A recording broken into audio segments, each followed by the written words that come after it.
அவங்க இருந்திருந்தா ஒரு ஆக்ஷன் பண்ணணும்னு எனக்கு தோணுச்சு. எல்லாரும் போயிட்டாங்க. பர்மிஷன் பண்ணலாமா? இப்பவும் பண்ணலாம், ஒன்றும் தப்பு இல்லை.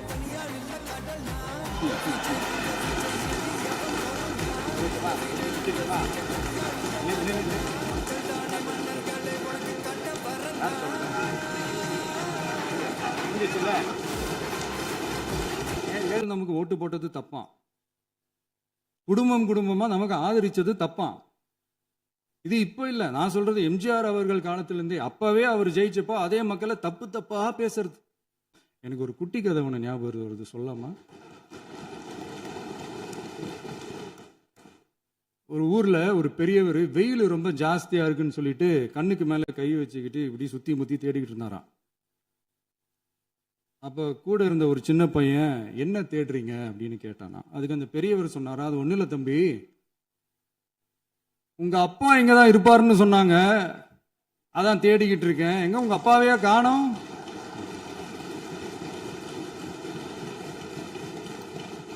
இல்ல, அந்த எங்களுக்கும் நக்கலா நையாண்டியா சம்பந்தம் இல்லாத குட்டி கதை இதெல்லாம் எங்களுக்கும் பேச தெரியும். அந்த கதையில பெரியவர் அப்படி சொன்னாராம், தப்பா எடுத்துக்காதீங்க. அந்த கதையில பெரியவர் அப்படி கேட்டாராம். அதனால யாரும் இங்க டென்ஷன் ஆக வேணாம். டாஸ்மாக் மாதிரியே பல டிபார்ட்மெண்ட்லயும், மறுபடியும் சொல்றேன், கட்சி நிதின்ற பேர்ல அடிச்ச கொள்ளைய ஒன்னா கவர்மெண்டோட கஜானாக்குள்ளேயே கொண்டு சேர்த்துக்கிட்டே இருக்கிறாங்க. இப்பவும் சொல்றேன், மக்கள் பணத்துல இருந்து ஒரு பைசா கூட தொடமாட்டோம், தொடவும் விடமாட்டோம், தொட்டா விடமாட்டோம், இதுக்கு முன்னாடி தொட்டவங்களையும் விடமாட்டோம்.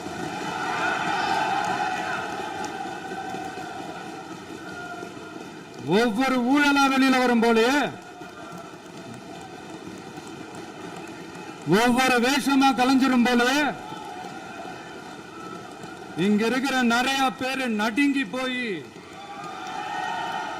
இதுல நம்ம மேல அவதூறு வேற.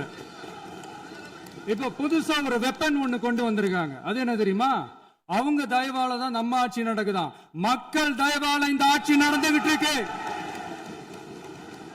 மனசாட்சி உள்ள சக்திகளோட ஆதரவால இந்த ஆட்சி நடந்துகிட்டு இருக்கு. நாங்க தான் அனுப்பி வச்சோம் அப்படின்றாங்களே. அனுப்பி வச்சவங்களுக்கு மினிஸ்ட்ரியில இடம் கொடுத்தா ஏன் கதறீங்க? ஏன் இவ்வளவு கோபம்? ஏன் இவ்வளவு கதறல்ஸ்? இதுல இன்னொரு முக்கியமான விஷயம், மார்க்சிஸ்ட் கம்யூனிஸ்ட் கட்சி நமக்கு ஆதரவு கொடுத்தது சுயேட்சையா எடுத்த முடிவுன்னு சொல்றாங்க. அதே மாதிரி இந்திய கம்யூனிஸ்ட் கட்சி நமக்கு ஆதரவு கொடுத்தது சுயேட்சையா எடுத்த முடிவுன்னு சொல்றாங்க. இதுல எங்க இருந்து நாங்க தான் அனுப்பி வச்சோம்னா புரியலையே. மக்களுக்கு நல்லா புரியும், எல்லாத்தையும் தெளிவா பார்த்துக்கிட்டு இருக்கிறாங்க.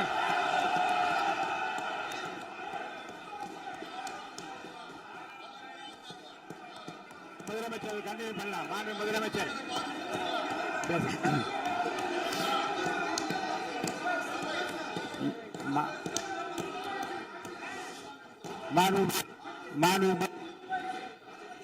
முதலமைச்சர் கண்டினியூ பண்ணலாம்.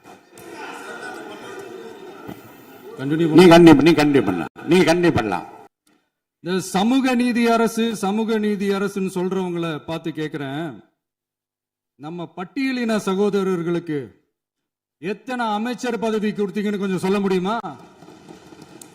ஆனா நம்மளுடைய அரசுல 8 அமைச்சர் பதவிகள் யாருக்கு? நம்ம பட்டியலின சகோதரர்களுக்கு. எல்லாம் நம்ம அண்ணன், நம்ம தம்பி, நம்ம தங்கச்சிங்க. அண்ணல் அம்பேத்கர் அவர்களுடைய கிட்டத்தட்ட 100 ஆண்டு கால கனவு இப்ப நிறைவேறி இருக்கு. நான் ஏன் கொஞ்சம் சவுண்டா பேசுறேன் அப்படின்னா அவங்களுக்கு கேட்கணுன்றதுக்காக, தப்பா எடுத்துக்காது. அதே மாதிரி பெண்களோட பாதுகாவலர் நாங்க தான் அப்படின்னு சொல்லிக்கிறவங்களை கேட்கிறேன், எத்தனை பெண்களுக்கு அமைச்சர் பதவியில இடம் கொடுத்தீங்க கொஞ்சம் சொல்ல முடியுமா?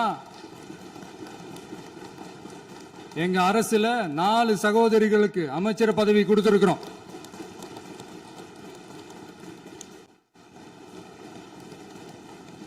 ஆட்சியிலையும் பங்கு, அதிகாரத்திலையும் பங்கு கொடுக்க முன் வரும். ஊழல்லையே ஊறி போனவங்களால இந்த கூட்டணி ஆட்சியோ ஆட்சியிலையும் பங்கு அதிகாரத்திலையும் பங்கு கொடுக்க முன் வராது. மெஜாரிட்டி இருந்தாலும் தரமாட்டாங்க, மெஜாரிட்டி இல்லைனாலும் தரமாட்டாங்க. கேட்டா ரெடிமேடா ஒரு பதில் ஒண்ணு வச்சிருப்பாங்க, கூட்டணி ஆட்சியை மக்கள் விரும்ப மாட்டாங்கன்னு. அதே மக்கள் தான் இப்ப அவங்கள பார்த்து சிரிக்கிறாங்க. நமக்கு ஓட்டு போட்டது தப்பான், குடும்பம் குடும்பமா நமக்கு ஆதரிச்சது தப்பான். இது இப்ப இல்ல, நான் சொல்றது எம்ஜிஆர் அவர்கள் காலத்திலிருந்தே. அப்பவே அவர் ஜெயிச்சப்போ அதே மக்களை தப்பு தப்பா பேசுறது. மக்கள் என்ன பண்ணிட்டாங்க, எம்ஜிஆர் என்ன பண்ணிட்டாரு, எம்ஜிஆர் என்ன இது பண்ணிட்டாரு. 50 வருஷமா ஒரே டெக்னிக்கா.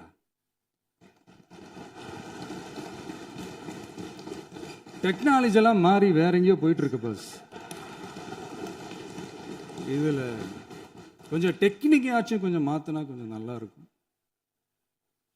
அதனால மக்களுக்கு யூஸ்ஃபுல்லா இருக்கிற மாதிரி இந்த ஆக்கப்பூர்வமான கருத்துக்களோ ஆக்கப்பூர்வமான யோசனைகளோ இருந்தா சொல்லுங்க.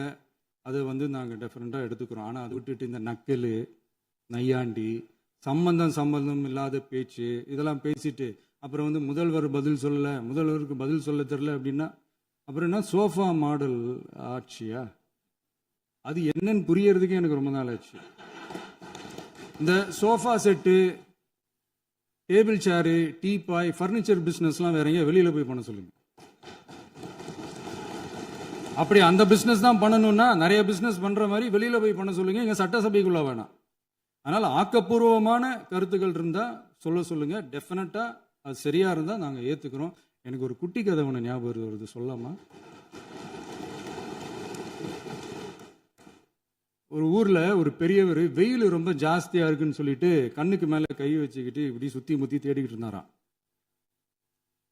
அப்ப கூட இருந்த ஒரு சின்ன பையன் என்ன தேடுறீங்க அப்படின்னு கேட்டானா. அதுக்கு அந்த பெரியவர் சொன்னாரா, அது ஒண்ணு இல்ல தம்பி,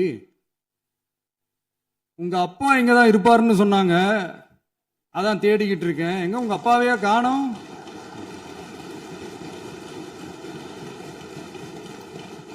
இல்ல அந்த எங்களுக்கும் நக்கலா நையாண்டியா சம்பந்தம் இல்லாத குட்டி கதை இதெல்லாம் எங்களுக்கும் பேச தெரியும். அந்த கதையில பெரியவர் அப்படி சொன்னாராம், தப்பா எடுத்துக்காதீங்க. அந்த கதையில பெரியவர் அப்படி கேட்டாராம். அதனால யாரும் இங்க டென்ஷன் ஆக வேணாம். இன்னொரு இந்த என்னுடைய உரையை முடிக்கிறதுக்கு முன்னாடி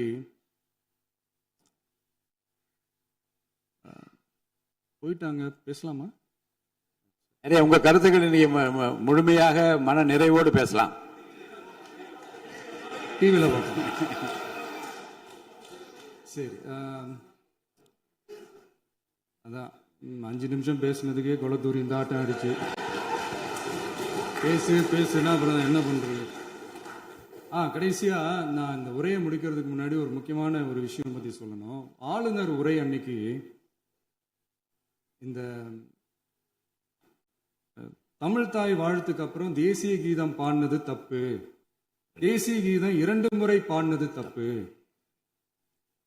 அப்படி ஒரு நிகழ்வு இதுக்கு முன்னாடி இந்த சட்டசபையில நடந்ததே கிடையாது, அந்த மரபே மாத்திட்டீங்க, இப்படி ஒரு பெரிய ஒரு போர் மாதிரி எதிர்கட்சியை சார்ந்தவங்கலாம் சொன்னாங்க இல்லையா? அந்த மாநில உரிமை போராளிகளை, அந்த மரபு காக்கிற உரிமை போராளிகளை ஒரே ஒரு கேள்விதான் கேட்கணும். 2021 ஆகஸ்ட் 2 ஞாபகம் இருக்கா? Centenary celebration of Tamil Nadu legislature. அந்த ஃபங்க்ஷன்ல நம்ம முன்னாள் முதலமைச்சர் கருணாநிதி அவர்களோட கலைஞர் அவர்களுடைய கலைஞர் அவர்களுடைய புகைப்படத்தை மாண்புமிகு குடியரசுத் தலைவர் திறந்து வைக்கிற ஒரு ஃபங்க்ஷன்.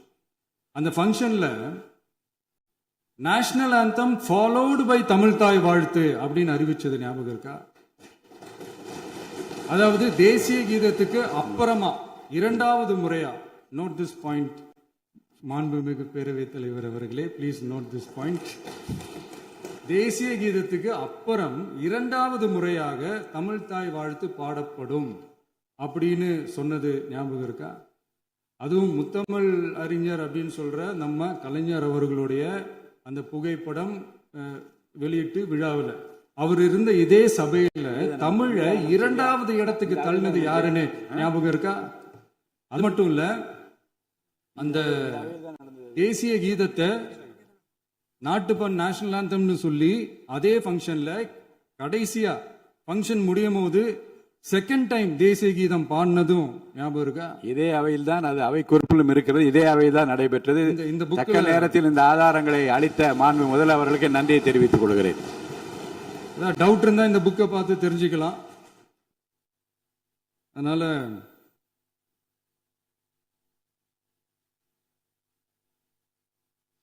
இதெல்லாம் கேட்டா என்ன சொல்லுவாங்கன்னா, அது ஜனாதிபதி கலந்துகிட்ட ஃபங்க்ஷன், அதெல்லாம் அப்படிதான், அதெல்லாம் கண்டுக்க கூடாது அப்படின்னு சொல்லுவாங்க.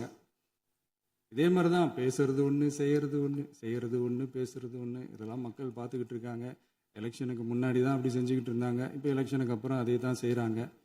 இந்த விஜயையும் சாமானியர்களின் உண்மையான சமூக நீதி அரசையும் அவமானப்படுத்துறதுக்கு தான் அவங்களோட அந்த பொலிட்டிக்கல் சீனியாரிட்டி அது பயன்படுத்துது போல.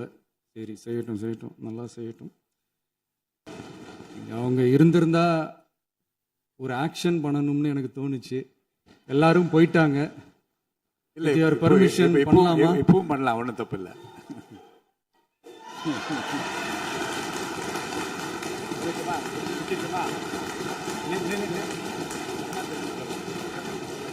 யார் சொல்லுங்க